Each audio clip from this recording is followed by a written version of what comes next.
आपल्या महाराष्ट्रात महानगरपालिका निवडणुकीआधीच तीन मोठ्या पक्षांचे तब्बल 69 उमेदवार बिनविरोध निवडून आले. म्हणजेच ना मतदान, ना मतदार, ना मतपत्रिका. मग एक प्रश्न उभा राहतो, जर मतदानच झालं नाही तर लोकशाही नेमकी कुठे आहे? आणि अजून एक मोठा प्रश्न, मग नोटाचा उपयोग काय? आज या व्हिडिओमधून आपण हे सगळं सरळ सोप्या भाषेत समजून घेणार आहोत. नमस्कार, मी शुभम धांडे आणि तुम्ही पाहतात विषय का मराठी. बिनविरोध निवडणूक म्हणजे काय? बिनविरोध निवडणूक म्हणजे एखाद्या प्रभागात फक्त एकच उमेदवार अर्ज भरतो किंवा बाकी सगळे उमेदवार अर्ज माघारी घेतात. त्यामुळे मतदानच होत नाही आणि तो उमेदवार थेट निवडून जातो. कायद्याने हे बरोबर आहे, पण प्रश्न कायद्याचा नाही, लोकशाहीचा आहे. मग मतदारांचं मत कुठे गेले? आज मतदाराला विचारायलाच मिळत नाही की मला हा उमेदवार हवाय का, मला दुसरा पर्याय पाहिजे का, मला नोटा द्यायचा आहे का. म्हणजेच मतदारांचा नकाराचा अधिकारच हिरावून घेतला गेला आहे. नोटा म्हणजे नक्की काय? नोटा म्हणजे नन ऑफ दी अबोव.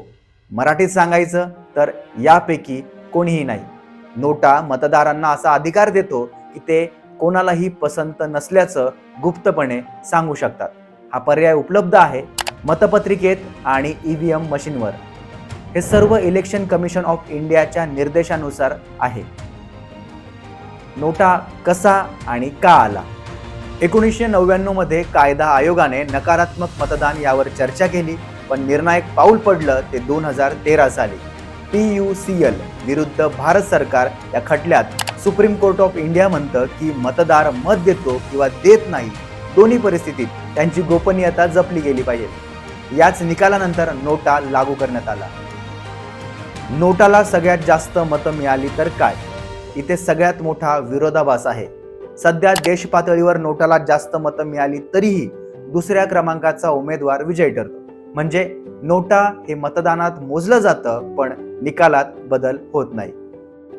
नोटाशी संबंधित एका याचिकेवर सर्वोच्च न्यायालयाने निवडणूक आयोगाला नोटीस बजावली होती आणि जे मोटिवेशनल स्पीकर आहे शिवखेडा यांनी ती याचिका दाखल केली होती, ज्यामध्ये आयोगाला निर्देश मागितले होते की जर नोटा म्हणजे नन ऑफ द अबोवला कोणत्याही उमेदवारापेक्षा जास्त मतं मिळाली तर त्या जागेवर झालेली निवडणूक ही रद्द करण्यात यावी, त्यासोबतच नवीन उमेदवार देण्यात यावा.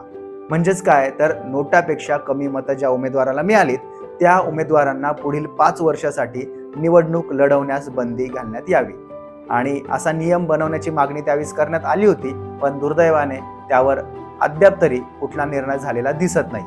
काही न्यूज आर्टिकलनुसार असं म्हणण्यात येत आहे की महाराष्ट्रामध्ये 2018 मध्ये जे महाराष्ट्र राज्य निवडणूक आयोग आहे त्यांनी निर्णय घेतला होता, जर नोटाला सर्वाधिक मतं मिळाली तर निवडणूक रद्द होईल, पुन्हा निवडणूक होईल आणि नोटापेक्षा कमी मत असलेले जे उमेदवार आहे ते पुन्हा निवडणूक लढू शकत नाही, असा एक मध्यंतरी काही न्यूज होतं, त्यामध्ये आलं होतं. मग बिनविरोध निवडणूक लोकशाही विरोधी का वाटते? कारण इथे नोटाचा पर्यायच नाही, मतदारांचा नकार मांडायचा हक्क नाही, लोकांची संमती विचारात घेतली नाही. लोकशाही म्हणजे फक्त निवडून येणं नाही, लोकांनी ती निवड करणं हे महत्वाचं असतं. मग बिनविरोध निवडणूक लोकशाही विरोधी का वाटते? कारण इथे नोटाचा पर्याय नाही, मतदारांना नकार मांडायचा हक्क नाही, लोकांची संमतीच विचारात घेतली नाही. लोकशाही म्हणजे फक्त निवडून येणं नाही, लोकांनी निवडणं हा तिचा आत्मा आहे. आता नोटाचे काही फायदे पण आहेत, काही तोटे पण आहेत. फायदे जर सांगायचे गेले, असमाधान, मतदारांचं असमाधान स्पष्टपणे त्यांना व्यक्त करता येतं, स्वच्छ उमेदवार देण्याची भीती निर्माण होते. आणि तोटे, याने निकालावर कुठलाही परिणाम होत नाही, हे केवळ प्रतिकात्मक म्हणजे जस्ट दिखावाचं काम आहे. आणि यापुढे काय होऊ शकतं? पुढचा मार्ग काय? तर बिनविरोध निवडणुकीत किमान नोटाचा पर्याय असावा.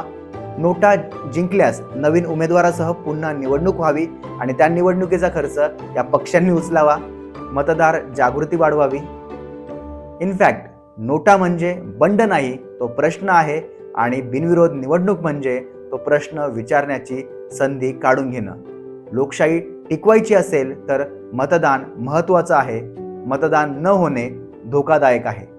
तुमचं मत अमूल्य आहे, पण ते मोजलं जातं की नाही हा प्रश्न विचारणं हे देखील तितकंच गरजेचं आहे.